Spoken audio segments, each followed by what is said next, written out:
Hello, Viki and CJENM Global fans. I'm your host, Ellen, and I'm super excited to share the special collaboration we have today. Shall we dive right in? So today, we are celebrating K-Drama Day with, of course, Viki and one of their very own influencers, Deema. Welcome, Deema! Hi! Woo. Hi guys, my name is Deema. You may know me as DeemaLovesDrama. I'm your drama bestie. I connect K-drama fans from all over the world with my content about K-dramas, K-pop, and just about everything to love about Korean culture. Thank you so much for having me. And thank you so much for joining us today. And it feels just like yesterday that we celebrated K-Drama Day in 2023. And I can't believe that's right around the corner again. And Deema, do you mind telling our viewers what K-Drama Day is? Of course! K-Drama Day is a holiday established by Viki that brings fans from all over the world together to celebrate their love of K-dramas. It's on November 29th, so make sure you mark your calendar. That's amazing. November 29th, just in time for end of the year celebrations as well, isn't it? Personally, I had so much fun during last year's K-Drama Day watching My Lovely Liar on Viki with my followers. If you're not a member of the Viki family yet, it's a global streaming platform that bridges cultures by servicing all Asian entertainment like K-dramas, C-dramas, J-dramas, and so much more. I'm looking forward to seeing what surprises are in store for this year. Right, so as Deema told you, we have a special collaboration with Viki for K-Drama Day, and today we will be talking about the most loved K-dramas on Viki. So without further ado, let's get right into it. So Deema, the first game is the K-Drama League. So can you guess what it is? It looks like a tournament. It is actually, that is correct. It's a K-Drama tournament, and as much as we love every single one of them, today we have to pick our favorite out of favorites. Are you ready, Deema? Let's do this. Yes, I am ready to start off. So we have the Midnight Romance and Hagwon, Lovely Runner meshed up together, Wedding Impossible and Twinkling Watermelon meshed up together, My Lovely Liar, Loving Contract, Yumi Cells, Shooting Stars. All of the well-made K-dramas that are available right now on Rakuten Viki. That is amazing. So let's start off with the first batch, the Midnight Romance and Hagwon versus Lovely Runner. So which is your favorite? Leehajun, I'm so sorry, but it's going to be Lovely Runner. Lovely Runner? There was no competition there. I'm so sorry. But personally, off the record, I have met with the stars, Leehajun and No Jung Yo way. from the Midnight Romance and Hagwon, and they were super, super cute and adorable. They're really gentle, I love them, and but I became a fan of them. So I have to kind of like go against you right now, but please persuade me for the Lovely Runner. So the Midnight Romance in Hagwon, although I love the stars, trust me, Leehajun in a rom-com is my bread and butter. However, Lovely Runner is just on a different league. There was no competition for me. Yeah, I mean, considering the global syndrome, the global power of Lovely Runner, okay, let's go with Lovely Runner for this one. How about that? Yes. Okay, can you just I put put the it. sticker over there? Yes, so out of 2, Lovely Runner has become the winner. Let's give them a clap. And for the next session, we have Wedding Impossible versus Twinkling Watermelon. Oh my god, those 2 titles mean a lot to me. Really? Because personally, I was in charge of those 2 titles' global marketing project. No way. And for the partnership with Rakuten Viki, and it was such an honor to work with all of those talents. But for me, considering my past things and all the events that happened to me, I would have to say Wedding Impossible for me. No way. I'm on the different scale of this. Oh. I am with Twinkling Watermelon. Oh, can you tell us why then? It became not just my whole personality. I was about to rename myself Watermelon. Like, I love this drama so much. Oh. I went to the grandmother's house. I actually went to the hanok that it was filmed in and did a night there. So I did like a whole Twinkling Watermelon like filming after, and it was so meaningful because that drama I feel like brought me back to my love of K-dramas. It just had that healing vibe that I needed at that time, and it did everything for me. I loved it so much. So I will have to go against you. Oh my god, you have Yeah. such a great experience with Twinkling Watermelon, but oh my god. Wedding Impossible means a lot to me as both like, business perspective, but also as a title itself, It's like the pink vibe going on, Chun Jong-seo, and like, Moon Sang-min's chemistry. Yeah. Moon Sang-min is now considered as a son of Viki right now. He so is considering beautiful. that, I think we should move forward with Wedding Impossible. Or, if you have some more items that you should talk about regarding Twinkling Watermelon, I might be persuaded, Deema. Twinkling Watermelon's OST. I will give you Twinkling Watermelon's OST. It has to be the winner. I love your love for Wedding Impossible because I love it too. Moon Sang-min is a beautiful angel. Yes. However, which pick should we go with? Should I concede? I'll put Wedding Impossible just for you. That's amazing. Thank you for that. Thanks a lot. And next one is My Lovely Liar and Love and Contract. So what is your favorite between two? I actually really love both, but for My Lovely Liar, I think I saw like a new side of both actors that I hadn't seen beforehand, and I really, really loved Kim Soo-hyun's character. And at the same time, Love and Contract. Yes. I loved the romance in it, and I really, really loved his character. He was such a, Right. I don't know how to describe him. He was just so, you can fall in love with him so easily. And Park Min-young is in here. I love her. The queen of rom-com. The queen, my queen. Queen over here, But yes. what would you pick? For this one, I would actually agree with you. Let's go Okay. with My Lovely Liar Okay, for this great. one because my personal favorite is Hwang Min-yeon. Oh, of course. He's such an angel. He was so nice. He was so nice to work with. His personality was with everything. No way. Yes, and oh my God, I'm out of words right now because their chemistry between Kim So-hyun and Hwang Min-yeon. Oh my God, it was so lovely. They looked like a married couple anyways, honestly. Exactly. Honestly, they And look so suited together. And the fact that we have come out with the English title as My Lovely Liar. Yeah. It's it just makes sense, right? So let's go with My Lovely Liar. How about that? Yes, agreed. So, last but not least, we do have Yumi Cells and Shooting Stars. I have a clear winner here. Okay, what is it? I love Yumi Cells. Why? Tell me everything. Because it's based off on a webtoon. And I love webtoons. For Yumi Cells, I even created my own little cell.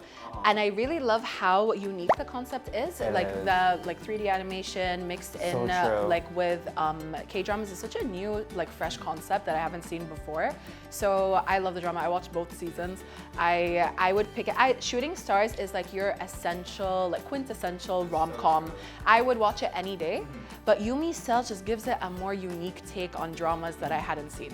Oh my God, you are a great persuader, but I would go games with you because I'm in love with Shooting Stars because I love the talent starring in the show.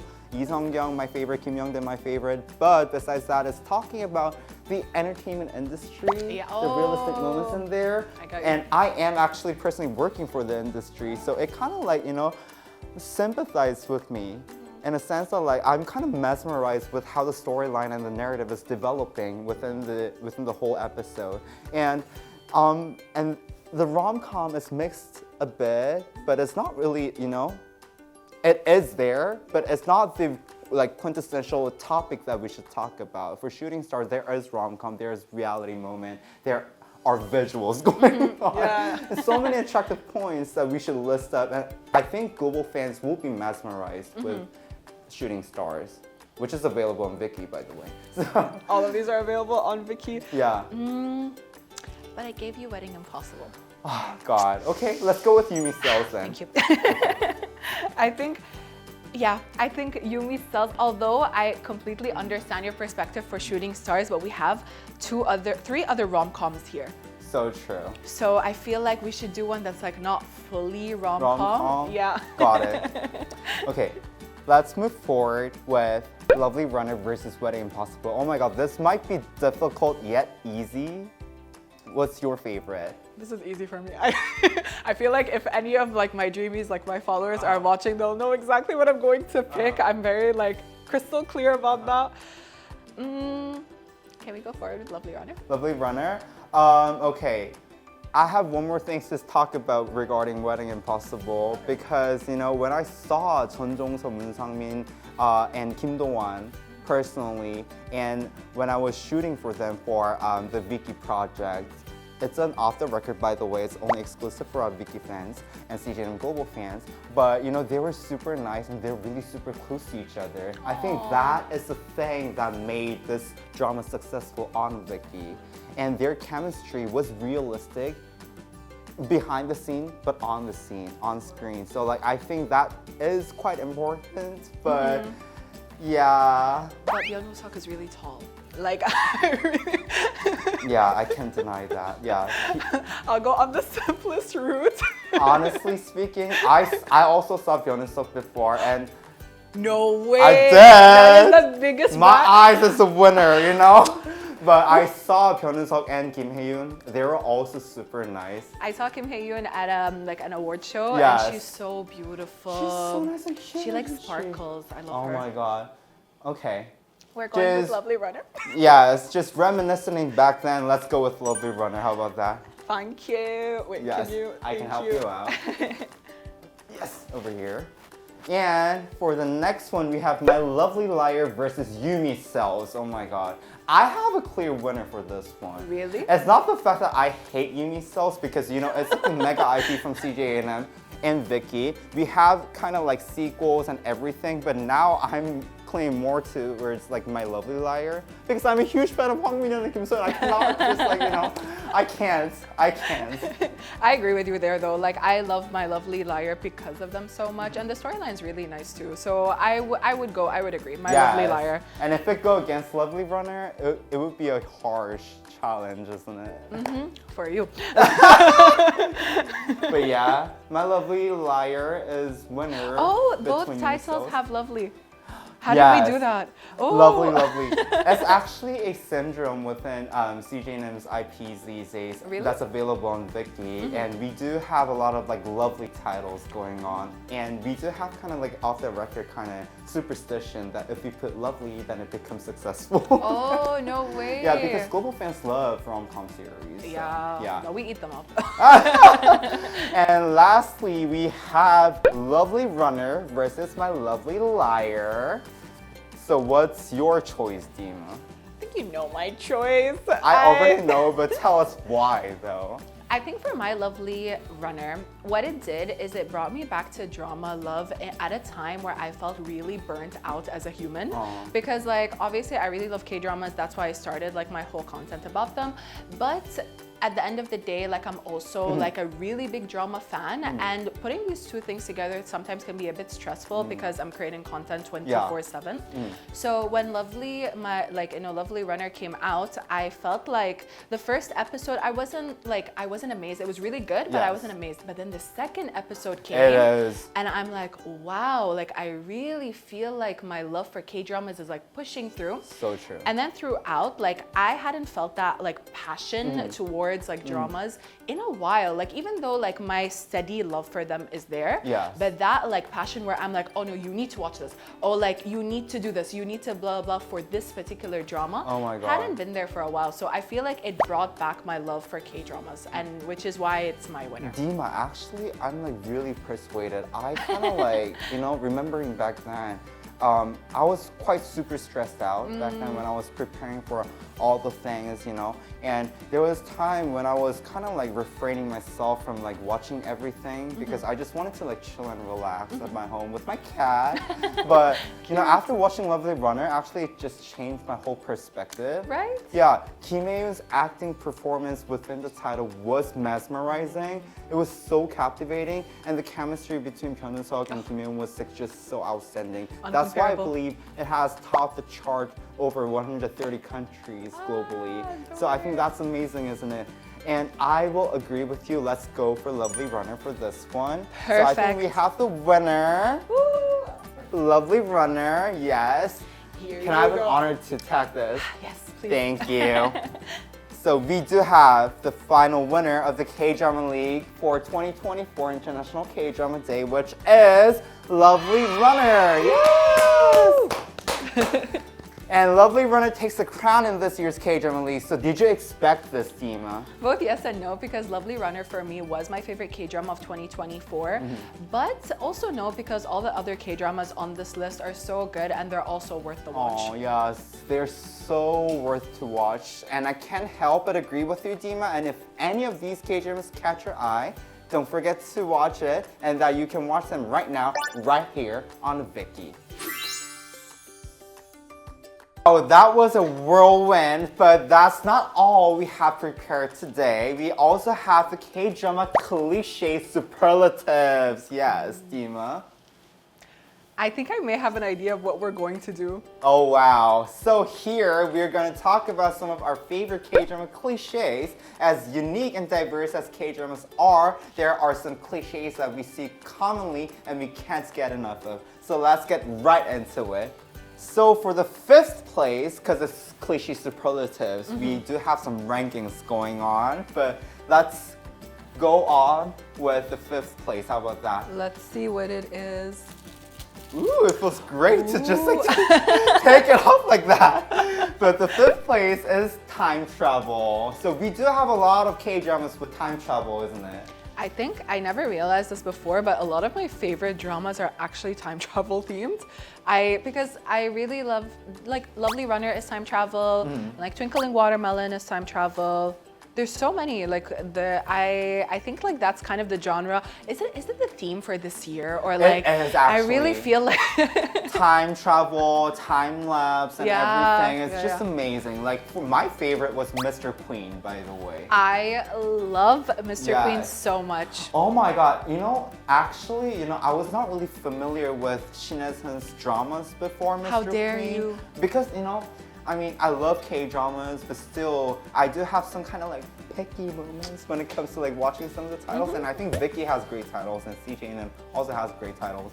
But Mr. Queen kind of showcased the full potential that Shin Hye-sun has, possesses. Like, she was really good at her acting. She's incredible. It almost felt like, is she really a male character or a female that she's acting? Like, I just cannot decide on which part she's acting on. I think Mr. Queen was the drama that really introduced how historical dramas don't need to be so sad all the time. Exactly. To content. Queen, well said. Yes, Viewers, yes. yeah. It was really relaxing and chill, but it was really fun to watch with our family. Yeah. Like, And especially there's like that scene where she like runs in the rain So and like true. all of her ladies in waiting are trying to Yes. like corner her back. Yes. Like, that was one of the funniest scenes. And a lot of people got into historical dramas because of this. And then they start watching other ones and they're like, Deema, why is it so sad? Oh, I know. And you know what? It's actually the very first time telling you guys. There was a moment when I watched Mr. Queen before and cried. How? Oh, Where? Actually, it's actually like a spoiler alert, but it's a connection between Nainu and Shin Hye-sun. Okay. And it's almost reaching to the finale, but it was a scene where Nainu kind of like saved Shin Hye-sun when she was being chased after the police or something. Like, I don't know who they were, but still, like, she was in danger. But Nainu was there and trying to protect her and let her, run away. And it was the moment, and the background music of Johyuna, Here I Am was coming out, and I was just cried out loud. And you know what? My dad and all my family members, including my grandma, was over there, like right behind me, and she was, "Are you crying?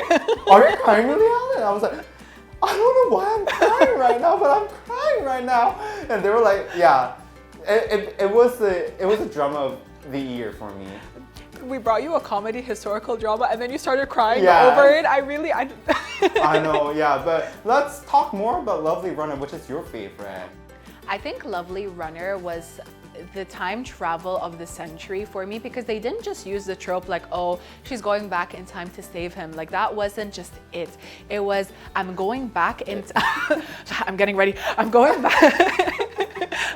back in time to help the love of my life. But do I even know he's the love of my life yet? I don't know, but I'm a really good person and I think I have a connection with this guy, and this whole storyline, I'm gonna keep going back and back and back. That just shows how selfless she is as a character. Yes. And I really, really love the time travel trope in there. I think they used it so well and they concluded it so well, which I think is very difficult in a lot of time travel dramas because sometimes they can kind of like mess it up. But all of the dramas we spoke about, they concluded them so well. Like even for Twinkling Watermelon, Twinkling Watermelon.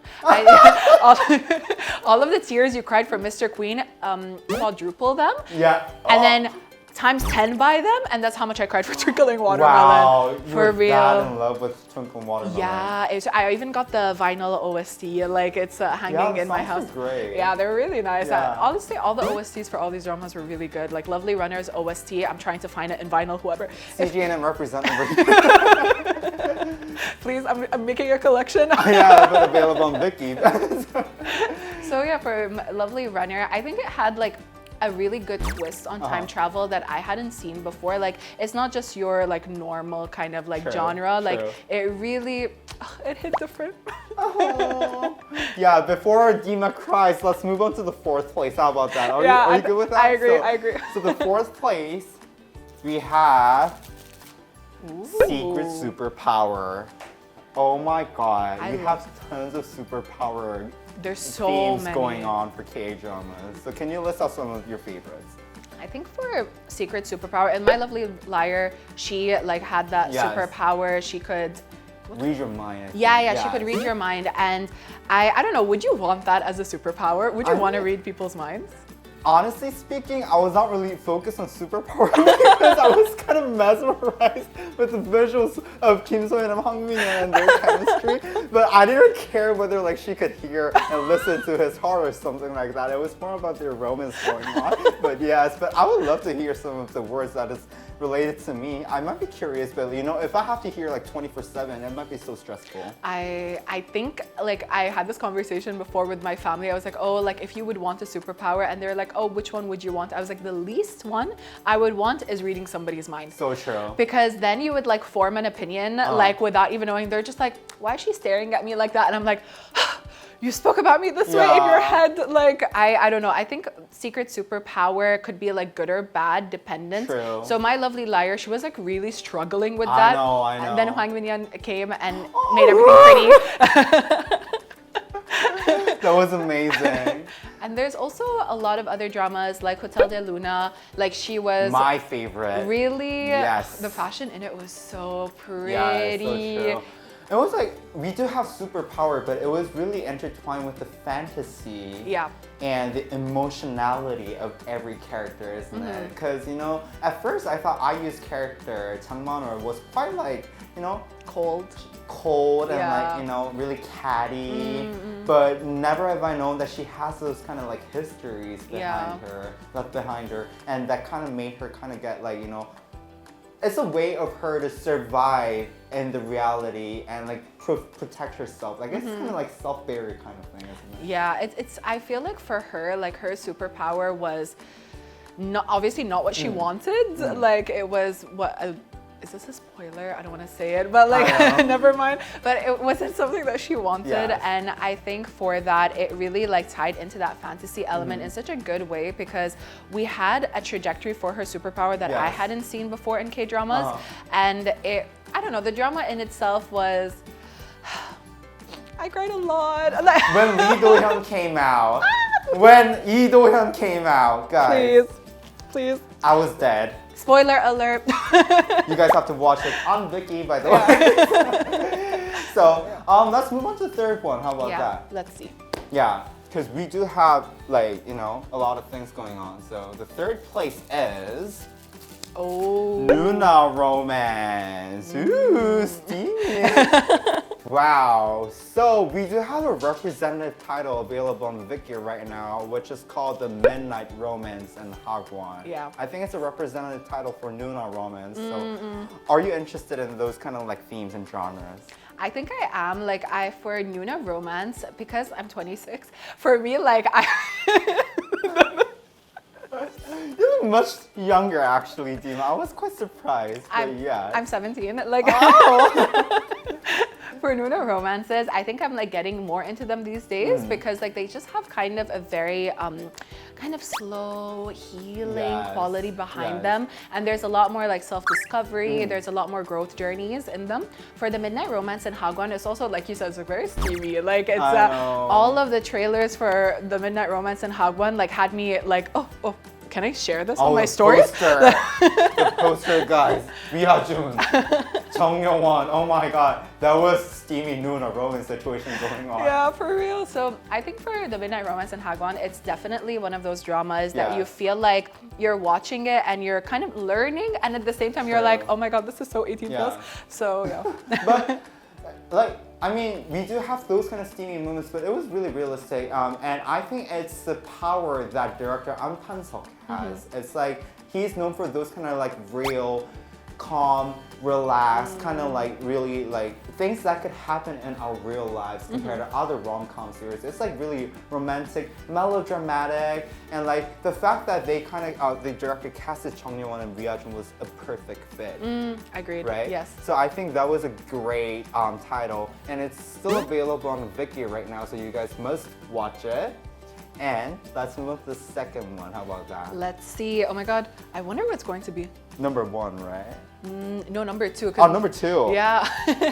Number one, I feel like I can guess because that's really. Yeah. I can never guess what superlatives like cliches are, but for the second one we have contract, relationship, and marriage. Oh my god, this is like the most outspoken cliches happening in K-dramas. Somebody put me in a contract marriage, please. I'm tired. Like, I really can't do this anymore. I love this trope so much. Why? Why? Tell me everything. Because for this trope, it's just because in dramas, like everything like mostly has a happy ending and it's supposed to be like lovey-dovey. So it's not as if you're gonna go into a contract marriage with like a serial killer. Like, like you're always going to get into a contract relationship with somebody who's like charming, beautiful, tall, well-mannered. So like I feel like in K-dramas, like they really give you every fantasy that you would want in a relationship without the exhaustion of having to try to find someone. And you're satisfied with it. Exactly. Like you're done. Like you meet them and you're like, okay, we're married. Okay. What else is there? We have a lot of titles regarding contract, relationship, and marriage. And one title that comes up to my mind was Wedding Impossible, the most recent one. And it was actually the first like TV series debut of Chun Jong-seo, because she was known for her performance in other streaming platforms or OTT services or films, but it was her very first TV series rom-com genre going on, and the fact that her natural kind of like acting performance was really well revealed through Wedding Impossible just captivated me so heavily, and the fact that they're really resonating with each other with Moon Sang-min, and the fact that Kim Do-won came out as like as a unique character, I would like to say. It was really captivating, and I think that was those were some of the elements that kind of captivated global fans' attention and Viki fans' attention. So, what is your favorite title? I agree with Wedding Impossible for sure, and I think for me, like Love and Contract is really good. Queen. And because honestly, like not only did she have one pick, she had two. Like it wasn't like, oh, she's gonna get into a contract marriage with one.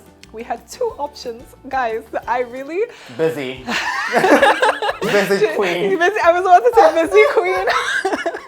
So I think for like Love and Contract, it really like it brought everything that rom-coms are supposed to be like. And not only that, you're looking at it and you're like, okay, well, if she doesn't want to be in a contract marriage with the second lead, I'll like maybe they're for me.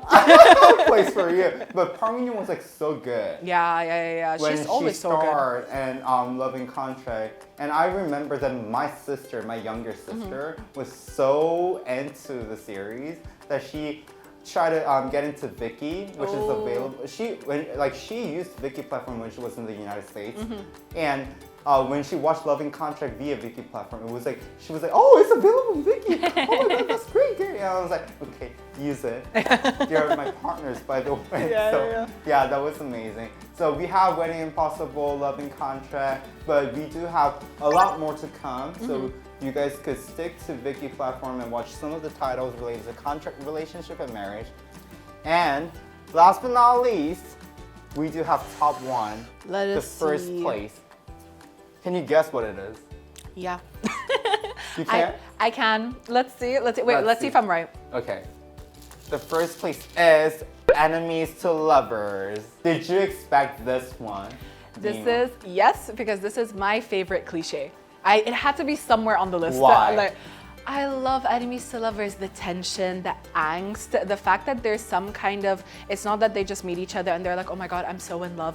It's I meet each other, you meet each other, and you're like, I hate you. I know. I loathe your existence. But there's a very thin line between love and hate. I know. So I like exploring that line throughout the drama. It's not like frenemies kind of situation. No. It's literally from enemies to frenemies to Yeah. lovers. Yes, right? exactly. So Yes. their like growth of their relationship like throughout is like the best way to go, I know. honestly, for me, for cliches. I'm in love. Can you tell us some of your favorite titles regarding enemies to lovers theme? I think for me, Doom at Your Service is a really, really great one because I love fantasy and romance. Queen of rom-com once again, Park Bo-young. Oh my God, Park Bo-young, she's so cute, she's I so pretty. know. So for Doom at Your Service, like I feel like it blends all of the genres Yes. together, and then you just add enemies to lovers, Yes. and it's perfect. There's a particular scene.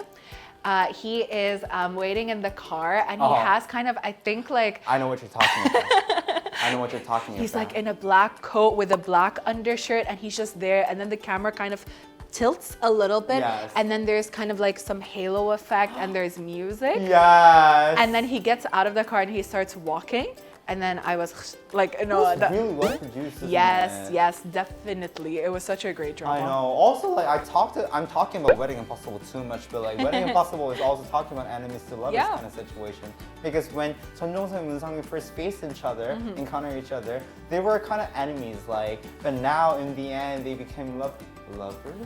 Lovers? You have to watch it as a spoiler alert, but yeah, they do have those kind of themes going on Wedding Impossible too. So that's really intriguing. Hotel de Luna is also kind of enemies to lovers. Oh yeah, Yeah. it is actually. It is because like in the beginning they couldn't stand each other. So true. I mean, I'm in love with Hotel de Luna. So for the Viki fans out there and for our CJENM Global fans, we do have one more enemies to lovers situation coming up, which is called Love Your Enemies, starring Ju Ji-yoon and Jung Yun-mi, and it's an upcoming title which will be available exclusively on Viki, so stay tuned. So Deema, as an international K-drama fan, what is your opinion on K-drama cliches out there? I think my favorite thing about K-dramas is that while they keep evolving into more diverse and less stereotypical genres and plots, they also maintain a classical feel to them. And I believe that these cliches are kind of what gives them that classic feel. So true, so true. We do have some classical moments and some fantasy moments, but we do have these cliches where fans can resonate with the characters. I think that's the power of K-dramas, available on Viki and produced by CJENM, which everyone can see. So I couldn't agree more. There's a reason why they're cliches. We can't help but love them, so we keep visiting them. Of course, honestly. And that's it for today, Deema. So what did you think about all the games that we've prepared for our International K-Drama Day this year? I had so much fun. Thank you so much for inviting me. I loved going through all of this with you, even though we had some arguments at times. It's okay, it's okay. Overall, we agreed. Yes, overall, we agreed. That's amazing. I'm so honored that I got to celebrate K-Drama Day this year with you. That's amazing. So I had so much fun as well. So don't forget to tune into Viki to celebrate K-Drama Day, bringing all of you watching all over the world to celebrate our love for K-Dramas together. This is your host, Alan, and thank you for celebrating K-Drama Day with us this year. Catch you next time. See you on Viki!